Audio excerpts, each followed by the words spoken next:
నీ కష్టమిది, నీ గర్వమిది, నువ్వు కడుపున పెంచిన బిడ్డ ఇది. నీళ్ళు సరిపోయింది, 10 days నీళ్ళు పెట్టద్దు. అజ్జా బాబాయ్, డాడీ బుడుగు. హలో కపుల్ తాత, బుడుగు పడింది, అర్జెంట్ గా 90 మంది తీసుకోండి, ఒక మనిషిని పిలుచుకుని రా. నీ గెలుపు ఇది, ప్రతి తలపు ఇది, చేసిన చెలిది. కలుపు ఎక్కువైంది, రేపు 4 ఎక్కువ మనుషులు తీసుకుని రా. కలిపి తీయాల, కలిపి ఎక్కువైపోయింది. డాడీ ఎవరు అక్కడ మిరకాయ పీకుతున్నారు?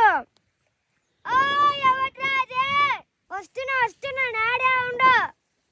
అమ్మయ్య, నేను టైర్డ్ అయిపోయినాను, ఇంటికి పోదాం. వ్యవసాయమనే నీ సాయముతో పులకరించిన నేల ఇది, మరి అందరి ఆకలి తీర్చిన చేతిని నోటికి నడిపేదారి అది.